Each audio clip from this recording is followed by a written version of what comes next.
Okay, so today we're going to just talk briefly a little bit about nervous system organization, reflexes, and types of receptors. I'm having trouble with my iPad connecting to Dropbox, so these are pictures straight out of your book, so if you need to reference them, a lot of them still have the page number on them, but that's where all of these came from. So the first thing we're going to look at is basic nervous system organization. So starting with our simplest animals, like up here, okay, we have this hydra, this cnidarian here. And up there, that hydra has just what we call a nerve net. Okay? So a nerve net is going to be in our simplest animals. Okay? It's going to consist of just neurons that will not have any kind of specialized function, and it's going to be found in animals that have radial symmetry. If you remember what radial symmetry is, that would be that symmetry when I divide out like this, I get that same radial symmetry. Apparently, I'm also having a little bit of trouble with my stylus. My screen is a little wonky, so I may not be able to write everything I want to write, so be sure that you're listening. Okay. From the nerve net, we can get a little bit more complex, where we can have actual nerves. So the nerve is going to be a cluster of nerve cells. You can see, for example, here in the C star, or the echinoderm, same with all the ones following it. You see they have these nerves or nerve cords, okay? And those are just clusters of nerve cells. They help organize the flow of information. They also can specialize, and they can be classified in a variety of ways. As organisms get more and more complex, you also start to see what we call cephalization happening. Cephalization essentially means that the nerves are clustering up near the front of the body, or what we would call the head. Okay? And so you can see there on the planarian, you can see on the leech there. It wants me to keep changing the color. Sorry, guys. You can see on the leech, you can see on the insect. Okay? All of these following more complex organisms have this cephalization, which again is the neurons and the interneurons, the sensory nerves clustering up there at the front of the head. In particular, the sensory neurons and what we call the interneurons. Okay. So interneurons are neurons that talk between neurons. Inter is I-N-T-E-R neurons. So those are the neurons that talk in between motor neurons and sensory neurons. They really help process information. So basically what you get with this cephalization is this processing centers for the brain.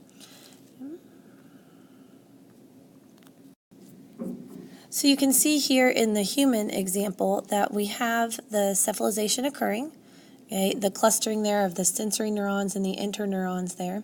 Okay. In vertebrates here, we've got the central nervous system and we've got the peripheral nervous system. So our central nervous system, or what we call our CNS, okay, our central nervous system consists of the brain and spinal cord. So, and that's all. Not the nerves coming off of them, just the brain, just the spinal cord. That's the only thing you find in the central nervous system. The peripheral nervous system consists of all of the other nerves. Okay, so it consists of any nerves that are coming off. These cranial nerves come directly off the brain. It consists of these ganglia. Okay, ganglia here are just basically nerve cell clusters outside of the CNS. And they'll be clustered together into groups. Sorry for the terribly messy writing. So you'll see these ganglia, and then you'll see the spinal nerves. And you'll notice these spinal nerves here come right off of the spinal cord. So your peripheral nervous system has all of those nerves, where central nervous system is just the brain and the spinal cord, nothing else. Okay? The brain in a vertebrate, and remember, a vertebrate is an organism that has a backbone. So the brain in a vertebrate is where we are going to integrate the material. And by integrating the material, we mean that that's your processing center. That's where you're going to receive sensory information. You're going to decide if something needs to be done about that sensory information, if you can ignore it, what the response would be, and then you send that response back out. Okay? The spinal cord's main job is to act as a information transport. Okay? The spinal cord is what's really getting the information to and from your brain to the rest of your body. So it's transporting everything back and forth between the receptors, in your skin, your muscles, and sending that information to and from the brain. Both the brain and the spinal cord are surrounded by what we call cerebrospinal fluid. So apparently, when I right below on the bottom of the screen, you can't see it. So let me see if I can spell cerebrospinal fluid for you. Okay. So both of them are surrounded by cerebrospinal fluid. You'll see that usually abbreviated just as CSF. So your cerebrospinal fluid is going to surround both the brain and the spinal cord, and it will help cushion those so that they don't run into the skull, they don't run into the spine. It provides nourishment for them. It's basically a big liquid support system for the brain and the spinal cord. Also surrounding the nervous tissue, the nerves themselves, you'll find what are called glia. Glia are supporting cells that help defend the nervous tissue. They offer it support. They help guide it as those neurons are growing longer and longer. They offer it immune protection. You have a wide variety of glia. You guys don't need to remember necessarily every single kind. Okay, we have ependymal cells that help make cerebrospinal fluid and circulate it. You have microglia that help so you have microglia that help with immune function. That's a C. You have ependymal cells that help make that cerebrospinal fluid, monitor, and move that cerebrospinal fluid. You also have what are called satellite cells in the peripheral nervous system. They offer support. You have Schwann cells in the peripheral nervous system only, okay? So not in the brain, not in the spinal cord. These help myelinate. Okay? They put myelin on the nerves, which helps make the nerve message travel a little bit faster. In the central nervous system, those cells that do that are called oligodendrocytes. I ran out of room. But the one we have typed up here for you is your astrocytes. So your astrocytes help form your blood-brain barrier. Basically what these do is they form tight junctions along the capillaries so that it can really filter what's going out of the blood and into the brain, into the nervous tissue. Okay, so again, we've got the microglia that are doing immune function, ependymal cells that are monitoring your cerebrospinal fluid, oligodendrocytes and Schwann cells, oligodendrocytes in the CNS, Schwann cells in the PNS. Both of those myelinate your nerves. Remember that myelin is that lipid sheath that helps make the message travel a little bit faster. And then you also have these astrocytes that form the blood-brain barrier. Again, they form these tight junctions that help seal off the capillaries so you can really filter what's going into the brain tissue. Okay, so the central nervous system is divided into a couple of different things. So your central nervous system, like we said, is where you're going to have your information processing occurring there. So in your peripheral nervous system, you have two basic types of neurons. You have afferent neurons and efferent neurons. Afferent neurons are taking information back to the central nervous system, where efferent neurons are taking it away from the central nervous system. So basically you have motor neurons, which are your efferent neurons, and sensory neurons, which are your afferent neurons. So your sensory or afferent neurons are taking information to the central nervous system. Central nervous system will process it, and then your efferent neurons will take that decision away from the central nervous system out to wherever the response is going to happen. Your efferent neurons are divided into two different types. You have your basic motor system, which is our skeletal muscle. So that's going to be our voluntary muscle, stuff that we have control over, our arms, our legs, blinking our eyes, that kind of thing. Where our autonomic nervous system is, again, a response system. Our autonomic nervous system is divided into three parts. This is controlling all of our involuntary things. Okay, our organs, our peristalsis, our secretions, our hormone release. Okay, so this is all done by this autonomic or involuntary release. We have our sympathetic division. So the sympathetic division is your fight or flight. I've gotten into the part of the screen that I can't write on. Okay, so let me see if I can move this up some. Okay, let's see if this will work. So the sympathetic division here, this is my fight or flight. Okay, this is adrenaline. Okay, this is norepinephrine and epinephrine give us this response. Epinephrine. Okay, that's a P, not an R. So norepinephrine and epinephrine give us this kind of response, this fight or flight, this increase in heart rate, pupil dilation, breathing faster. Okay, all things trying to get us moving and going and getting ready for a flight or a fight. Our parasympathetics. So the parasympathetics here is also sometimes called the rest and digest. So this is calming. I don't know why it changes color on me, sorry. So this is our rest and digest system. This is calming and maintenance. So essentially parasympathetic does the opposite of sympathetic. It constricts the pupils. It gets digestion going where sympathetic would turn it off.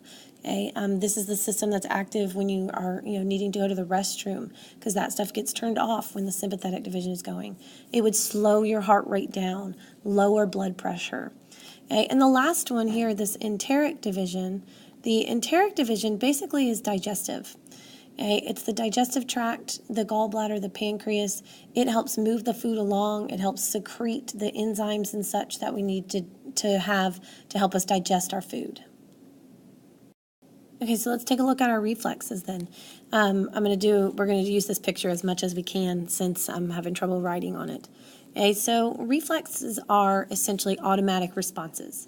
So a reflex is an automatic response to a particular stimulus. For example, heat, putting your hand on the stove, the automatic response is to pull your hand away. The reflex that they're showing here in the picture with the hammer, the automatic response, the pre-programmed response is to kick your leg out, and we'll talk about why we do that. Okay? These responses are rapid and involuntary. You cannot control them. And I know the first thing some of you guys are going to tell me is that, well, sometimes when they hit my knee, I don't, kick my knee out. Well, that's a different story. You can suppress them, but if the doctor distracts you, then that reflex should happen no matter what. Okay, so automatic response, very rapid and involuntary. A lot of these involve the spinal cord only.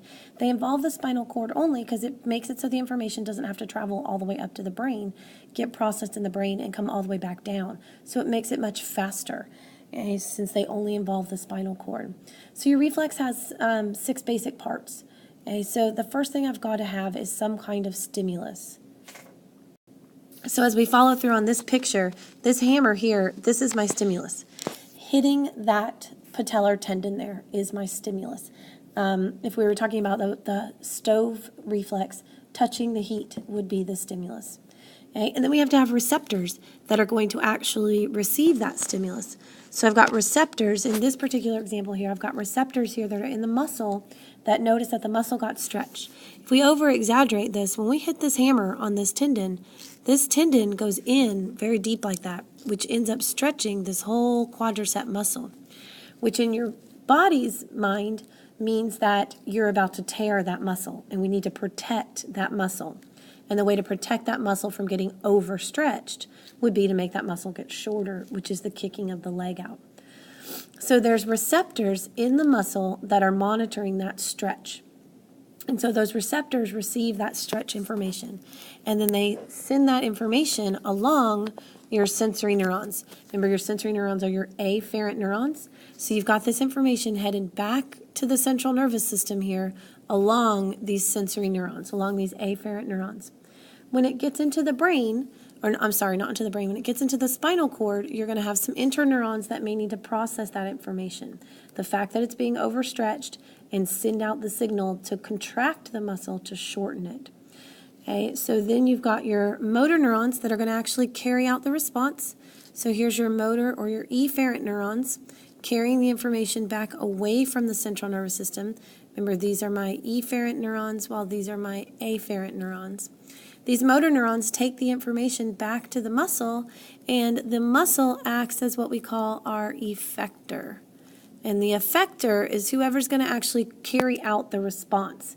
In this case, the response is contracting the muscle so that the leg will kick out like this, and this quadricep muscle will get shortened, and it hopefully won't get torn. So again, your parts of your reflex are the stimulus, the receptors that receive that stimulus, the sensory neurons, or the afferent neurons that take that information to the central nervous system, the interneurons, or the central nervous system where it's processing the information, the motor neurons, or the efferent neurons taking the information away, and lastly, the effector, which is going to actually cause the response, which could be, contracting a muscle. For instance, again, with the heat one, if I touch the heat is my stimulus. The thermoreceptors in my hand are receiving that information. That information got processed in my traveled down the sensory neurons to my spinal cord, got processed in my spinal cord, sent back out that I should contract my arm muscle and pull it away. So my effector is my actual arm muscle that's pulling that hand away from that hot area. Okay, two types of receptors that we have that we're going to start with here. The first one are mechanoreceptors. So mechanoreceptors are going to respond to changes in mechanics, physical change. So a physical change in the receptor, pressure, touch, stretch, any kind of motion, sound causes a physical change. Okay, so if you look at this picture here of the skin here, you can see how I have mechanoreceptors up here by the skin. If I push down on the skin here, okay, that would cause those receptors to change in shape, which would cause a deformation, and that would trigger the mechanoreceptor. Okay, in the ear, okay, so in our ear we have mechanoreceptors. We'll look at those and how those work in just a second. So these mechanoreceptors, basically a bending or a stretching of the receptor alters the permeability of the ion channels. Remember, our ion channels are what cause depolarization. We open up those sodium gates and we let all that sodium come in, that depolarizes the nerve. So if I change the shape of this receptor, when I change the shape of that receptor, that opens up those sodium gates and that causes depolarization. Chemoreceptors, like you have over here on this silkworm moth, okay, chemoreceptors do exactly what their name indicates. They respond to solute concentrations or chemical concentrations. An example would be osmolarity and thirst. Okay? When there's a change in the osmolarity of your body, of your bloodstream, when it increases, then that sends the signal to you that you are thirsty. Smell is done by chemoreceptors. The chemicals that are in the air dissolve on the receptor. That's what the silkworm moth is doing. Okay, they are gathering information about the pheromones that are in the air, the chemicals that are in the air. Okay, let's look a little bit closer at the ear mechanoreceptor to get a little bit of better idea of how that's going to work. Okay, so again, you guys don't need to memorize all the details of it. This is a very good example of how a mechanoreceptor would work. Okay, so if you look here, you'll notice there's hairs or cilia on this receptor here. So when those hairs or cilia bend or change shape, they have a mechanical deformation, okay, then that will open up ion channels. And if you'll look at your membrane potential, here nothing is happening. Okay, here now when I bend the hair, I get this change in membrane potential, okay, which can then open up, if it reaches depolarization, it will give you the signal. Again, that's how it works in your ear. When those hair cells in your ear bend, that's how you're able to hear sounds. That triggers a depolarization, which then sends the information to your brain, and your brain can process that sound. Some other types of receptors that you have are electromagnetic receptors. We have two examples over there on the side of these. Okay, the infrared receptor in the snake, as well as in certain marine organisms. Okay, so your electromagnetic receptors, these are going to respond to electromagnetic energy, visible light, electricity, magnetism. The example here is the snake, the infrared receptors on the snake that allow it to detect body heat for prey. Okay, what we see going on here is migrating animals using the Earth's magnetic field to help them give them clues for migration. You've got other these are beluga whales, bees use this, certain kinds of birds use this.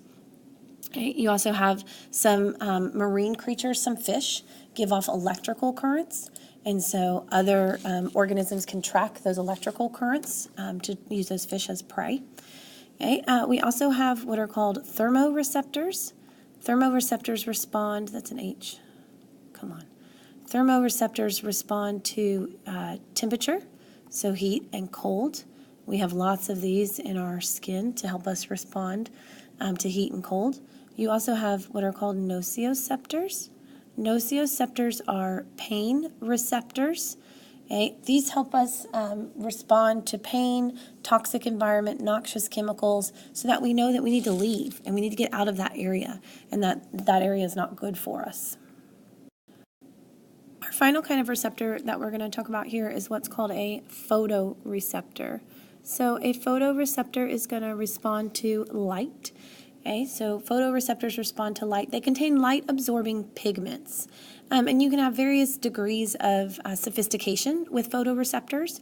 You can have just, like in planarian flatworms, you can just have what are called eye spots, which basically just kind of detect light and where it's coming from. Or you can have the human eye, which will focus and direct the light onto certain spots of the retina to trigger the receptors. Essentially what happens here is you have your photoreceptors, which respond to the light, and that light triggers some chemical changes, which will then cause depolarization, and that will send that information to the central nervous system for that information to get processed. Again, I don't think you need to memorize the ins and outs of all the details of how an eye transmits material. Okay, so that wraps up this discussion on our receptors and nervous system organization and reflexes.